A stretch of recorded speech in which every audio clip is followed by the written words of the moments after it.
నమస్తే, welcome to our channel. మనతో పాటుగా స్టూడియోలో సీనియర్ జర్నలిస్ట్ సత్యమూర్తి గారు ఉన్నారు. వారిని అడిగి కొన్ని వివరాలు తెలుసుకుందాం. నమస్తే సార్. నమస్కారం అండి. సార్, బహుశా నిన్న జగన్మోహన్ రెడ్డి ప్రెస్ మీట్ మొత్తం మీరు చూసుంటారు. అయితే ప్రెస్ మీట్లో ఎక్కడా కూడా ఇంగ్లీష్ మాట్లాడలేదు, కానీ అమరావతి అంశం వచ్చిన దగ్గర నుంచి రాజధాని అంశం రాగానే ఆయన ఇంగ్లీష్లో మాట్లాడారు. అంటే దీని వెనకాల ఏదైనా వ్యూహం ఉందంటారా, రాజకీయ కోణం ఉందంటారా, ఏం చెప్తారు సార్? వ్యూహం లేదు, మట్టిగడ్డలు లేదు, అటువంటివి ఏమీ లేవు. కానీ అతనికి ఏంటి అంటే, రాజధాని అమరావతికి సంబంధించి అమరావతి రైతులకి ఇంగ్లీష్ రాదు అనుకున్నట్టున్నాడు. అమరావతి రైతులు జగన్మోహన్ రెడ్డి కన్నా ఎక్కువ చదువుకున్న వాళ్ళే ఉన్నారు చాలామంది అక్కడ. అంతకుముందర సజ్జల రామకృష్ణారెడ్డి చెప్పాడు కదా, మేము మళ్ళీ ఈసారి గెలిస్తే మేము అమరావతి నుంచే మేము పాలన సాగిస్తామని చెప్పి అన్నాడు కదా. మరి సజ్జల రామకృష్ణారెడ్డి ఆ రోజున ఆ మాట ఎందుకు చెప్పాడు? ఈ రోజున జగన్మోహన్ రెడ్డి అసలు రాజ్యాంగంలో రాజధాని అన్న పదమే లేదని ఎందుకు చెప్పాడు?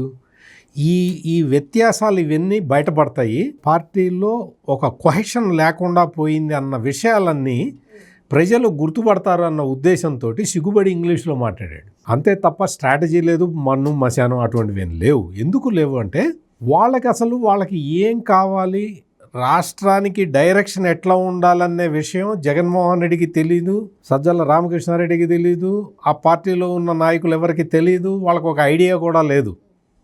వాళ్ళకు ఉన్నదల్లా అమరావతి మీద ద్వేషం, కసి, కక్ష.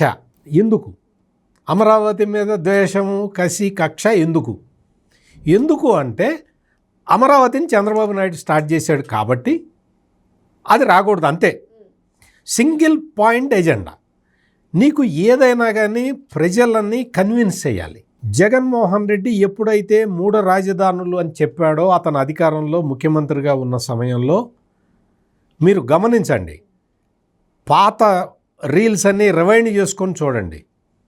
చంద్రబాబు నాయుడు ప్రజల దగ్గరికి వెళ్ళి 3 రాజధానుల కాన్సెప్ట్ వల్ల రాష్ట్రానికి ఎంత నష్టం జరుగుతుందో ఆయన వివరించి చెప్పాడు ప్రజలకి. ఆయన తన వాదనని వినిపించాడు. రాజకీయాలలో ప్రజలని కన్విన్స్ చేయగల శక్తి ఉండాలి. అమరావతి ఏకైక రాజధానిగా ఎందుకు ఉండాలి, రాజధాని ఎలా ఉండాలనేది ఆయన అంతకు ముందరే చెప్పాడు.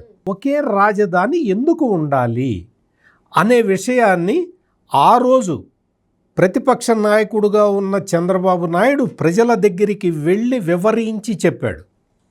చాలామంది ఆ రోజున ఏమనుకున్నారు అంటే, జగన్మోహన్ రెడ్డి 3 రాజధానులు పెట్టే రాజకీయం మొదలు పెట్టేసరికి రాయలసీమలో కానీ, సెంట్రల్ ఆంధ్రాలో కానీ, ఉత్తరాంధ్రాలో కానీ ఇంకా తెలుగుదేశం పార్టీ బతకదు అనుకున్నారు.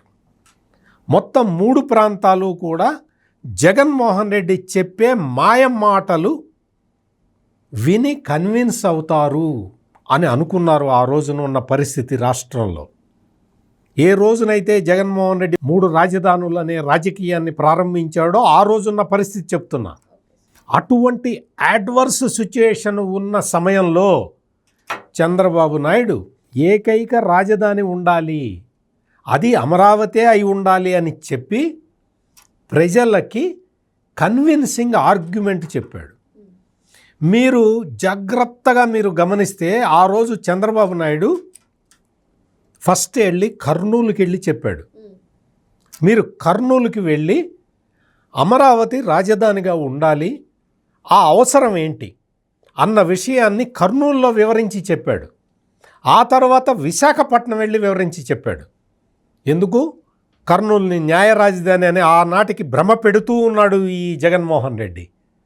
విశాఖపట్నం మొత్తం అక్కడికి వెళ్ళి నేను పరిపాలన కార్యకలాపాలన్నీ అక్కడి నుంచి చేస్తానని చెప్పి ఆ ప్రాంత ప్రజల్ని మోసం చేస్తూ ఉన్నాడు. ఆ టైంలో చంద్రబాబు నాయుడు ఆ ప్రాంతాలకే వెళ్ళి అమరావతి రాజధాని ఉండాల్సిన ఆవశ్యకతని ప్రజలకి విడమరిచి చెప్పి ప్రజలని కన్విన్స్ చేశాడు. ఇక్కడ ఒక్క అంశం సార్, మీ విశ్లేషణతో చంద్రబాబు నాయుడు గారికి జగన్కి ఉన్న తేడా కరెక్ట్గా అర్థమవుతుంది సార్.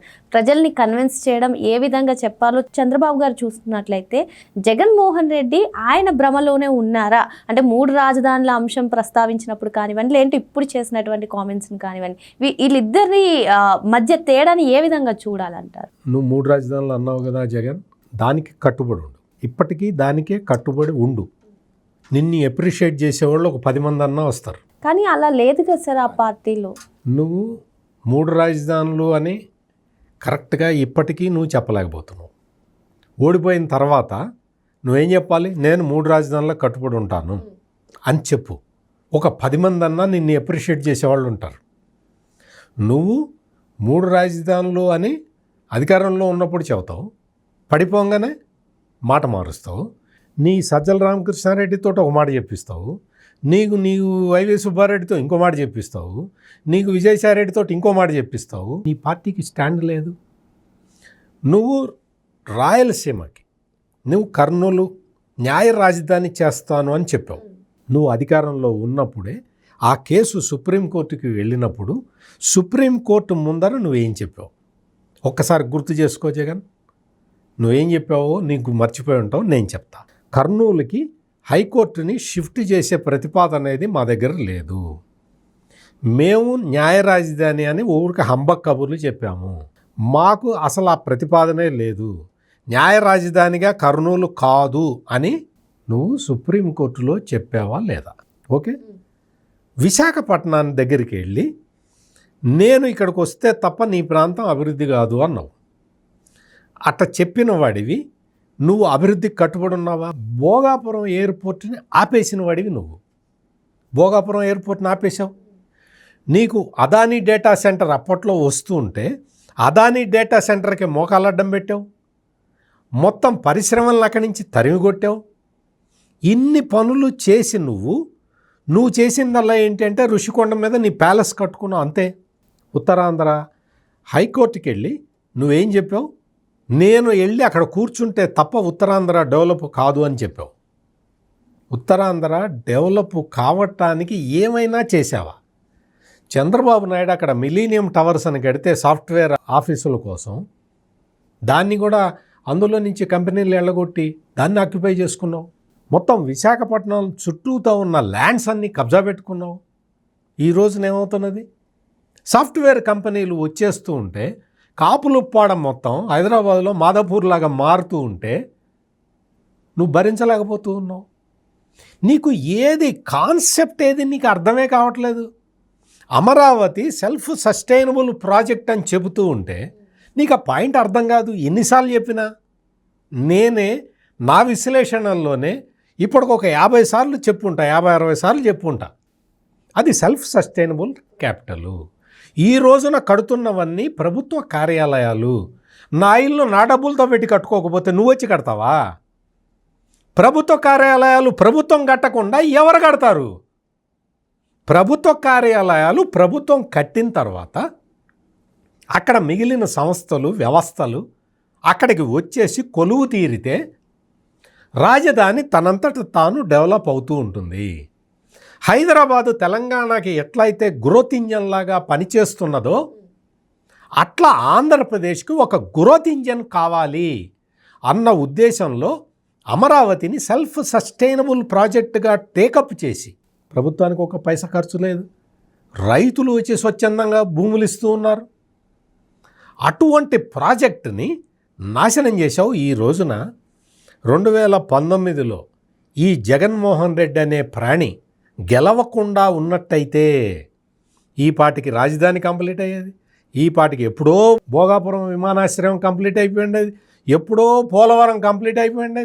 2020 నాటికి పోలవరం కంప్లీట్ అయ్యి రైతులకి నీళ్లు వచ్చేవి. దాని హైట్ తగ్గిస్తేవి, నాటకాలు ఆడితేవి, R&R ప్యాకేజ్ ఇవ్వకపోతేవి. నువ్వు ఏ పని సక్రమంగా చేయకుండా ఈ రోజున వచ్చి నువ్వు అమరావతి గురించి నువ్వు ఇంగ్లీష్లో మాట్లాడినా, తెలుగులో మాట్లాడినా, హిందీలో మాట్లాడినా, నీకు వస్తుందో రాదో తమిళంలో మాట్లాడినా, నువ్వు ఇప్పుడు నివాసం ఉండే కర్ణాటక లాంగ్వేజ్ కన్నడంలో ఏ భాషలో మాట్లాడితే ఉంది? నీకు చిత్తశుద్ధే లేదు. నువ్వు ఇంగ్లీష్లో నువ్వు మాట్లాడిన మాటలు అమరావతి రైతులకి అర్థం కావనుకుంటున్నావు నువ్వు. ఈ రోజున అమరావతి రైతుల్ని రెచ్చగొట్టాలని ప్రయత్నం చేస్తూ ఉన్నావు. డ్రైవర్ లైక్ అమరావతి రైతులు 2వ విడత భూ సమీకరణ మొదలు పెడితే మొదటి రోజే 400 ఎకరాలు ఇచ్చారు. జగన్మోహన్ రెడ్డి ఒక్కసారి ఆలోచించు. అమరావతి రైతులు తెలియగల వాళ్ళ, నువ్వు తెలియగల వాడివే? ఒక్కసారి ఆలోచించు. 2వ విడత భూ సమీకరణ మొదలు పెడితే తొలి రోజే 400 ఎకరాలు తీసుకొచ్చి చంద్రబాబు నాయుడు చేతిలో పెట్టారు. నువ్వు అడిగితే రోడ్ వేయటానికి 1 గజం స్థలం కూడా ఎవడు ఇవ్వడు.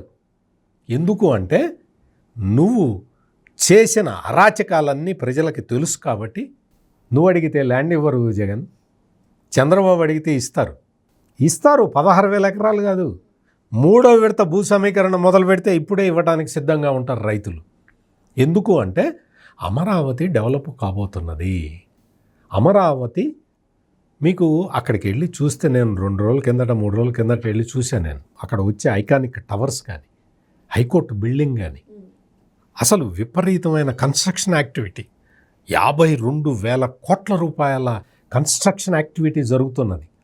చిన్న చితక కంపెనీలు కాదు, షాపూర్జీ, పొల్లంజీ, ఎన్సీసీ, ఎల్ఎన్టీ, ఇటువంటి ఇంటర్నేషనల్ కంపెనీలు వచ్చి ఇన్ఫ్రాస్ట్రక్చర్ కంపెనీలు అక్కడ పనిచేస్తూ ఉన్నాయి. అంటే సార్, అమరావతి మొత్తం పూర్తయ్యేసరికి, అంటే ఇప్పుడు భోగాపురం గురించి జగన్మోహన్ రెడ్డి ఏ విధంగా మాట్లాడారో, భూ సమీకరణ మేమే చేసాం, మేమే కట్టామని, అమరావతి గురించి కూడా ఆ విధంగా మాట్లాడే అవకాశాలు ఉంటాయా ఒకసారి పూర్తయిన తర్వాత? మేమే సమీకరించాం, మేమే కట్టామని చెప్పి చెప్తాడు. ఏదైనా అదే చెప్తాడు. ఏదైనా సరే, ఇప్పుడు భోగాపురం ఎయిర్పోర్ట్లో చంద్రబాబు నాయుడు సేకరించిన భూమి ఎంత? నువ్వు దాన్ని కుదించావా? నువ్వు 2,500 ఎకరాలు అయితే నువ్వు 2,000 ఎకరాలకు కుదించావా? మళ్ళీ వచ్చి చంద్రబాబు నాయుడు ఆ 500 ఎకరాలు కూడా సమీకరించి, అది ఒక హబ్ ఉండాలి అక్కడ, ఏవియేషన్ హబ్, ఏవియేషన్ యూనివర్సిటీ పెట్టబోతున్నారు అక్కడ. అసలు నీకు తెలుసా జగన్, ఏవియేషన్ యూనివర్సిటీని భోగాపురంలో పెట్టడానికి ఆల్రెడీ కేంద్ర ప్రభుత్వం దగ్గర మొత్తం ప్రపోజల్స్ ఉన్నాయి. వాళ్ళు యాక్టివ్గా కన్సిడర్ చేస్తున్నారు. దానికి సూత్రప్రాయంగా అంగీకారం తెలిపేశారు. అక్కడ మొత్తం ఆ ఎకరాలు, ఇప్పుడు మాన్సాస్ ట్రస్ట్ వాళ్ళ ల్యాండ్స్ అన్నీ ఇస్తున్నారు, ఇచ్చేశారు ఆల్రెడీ. నువ్వు అటువంటి పనులు చేయగలుగుతావా జగన్? ఎందుకు అనవసరమైన ఈ అమరావతి మీద విషం గక్కుతూ నిన్ను నువ్వు దహించుకుంటూ పోతూ ఉన్నావు జగన్. నువ్వు రాష్ట్రానికి నువ్వు ఒక విధ్వంసకర శక్తి అనేది మరొక్కసారి నీకు నువ్వే ఎస్టాబ్లిష్ చేసుకున్నావు. మరో అంశంతో మళ్ళీ కలుద్దాం. Thank you sir. నమస్కారం.